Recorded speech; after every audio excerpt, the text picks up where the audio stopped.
অপূর্ব কেমন আছিস বল? আমি ভালো আছি। আপনি কেন ফোন করেছেন? আরে তো রেগে আছিস কেন ভাই? আপনি আমাকে যা গাড্ডার মধ্যে ফেলেছিলেন না, বুঝতেই পারছিলাম না বিয়ে করছি না যুদ্ধ করছি। আরে ভাই তোর বিয়েটা তো আটকায়নি। কিরকম হার্ট অ্যাটাকে নাটক করে তো বৌদিকে কোথা থেকে নিয়ে এলাম বল? স্যার, আপনার মনে হয় না আপনি বিশ্বের সেরা মিথ্যাবাদী হয়ে যাচ্ছেন? একটা বিয়ে করানোর জন্য যদি 100টা মিথ্যে কথা বলতে হয় তাহলে ওপরওয়ালা মাফ করে দেয় ভাই। হাজারটা করবে না। আমার কেন জানি না মনে হচ্ছে আপনার গলা শুনে আমি খুব তাড়াতাড়ি ডেঞ্জার জোনে আসতে চলেছি।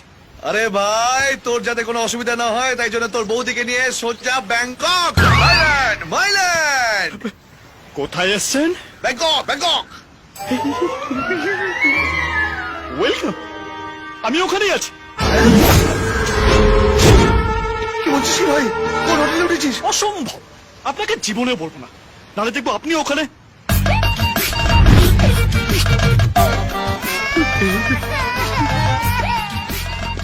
অপূর্ব। সিঙ্গাপুর, মালয়েশিয়া, এত জায়গা থাকতে এখানে আসতো?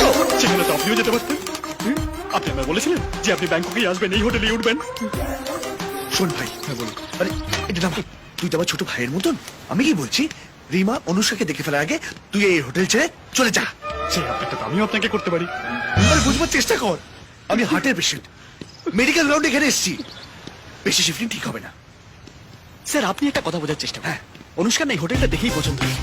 ও জীবনেও এখান থেকে নড়বে না। স্যার, স্যার আমি আপনার হাত জোড় করছি। আপনার একটা 2 নম্বর হানিমুন, আমার 1 নম্বর। স্যার প্লিজ বোঝার চেষ্টা করুন। স্যার বোঝার চেষ্টা করুন। কথা বল। ওই নিচের ঘরটা আমাদের। রিমা শুনলে এক্ষুনি বেরিয়ে আসবে। কোন ঘরটা? ওই নিচের ঘরটা। আরে আমার হাত ধরে আসতে বলছি তো। না না, উপরের ঘরটা আমার। কংগ্রেচুলেশন, যেতে আসতে দেখা হবে। অপূর্ব।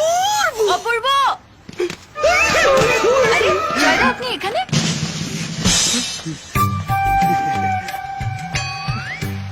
ও ও হোয়াট আ সারপ্রাইজ! বৌদি কোথায়?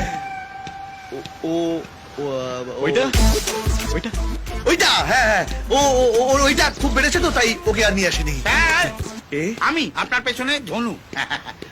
স্যার, আমি এখনই আপনার মিসেস আর লাগেজ রুমে দিয়ে এলো। জয়দেব, আপনি আমার মিথ্যে কথা বললেন কেন যে বৌদিকে নিয়ে আসেননি? আসলে লজ্জা লজ্জা লজ্জা। লজ্জা। আসলে তুমি তো জানো বৌদির মাথায় একটু গন্ডগোল আছে, তাই জয়দা একটু লজ্জা পেয়েছে। কি ডেঞ্জারাস কোশ্চেন! আমি একটা পাগলকে সঙ্গে করে নিয়ে একা একা ঘরে চলে গেছিলাম। I am so sorry Joyda, আমি আপনার কষ্টটা বুঝি। আসলে ওই দেখুন জয়দা, বৌদি ঘর থেকে বেরিয়ে তার সঙ্গে হাত ধরে চলে যাচ্ছে। ও এখানে এলো কি করে? ও তো এভাবেই আসে না, মাসে চেপে।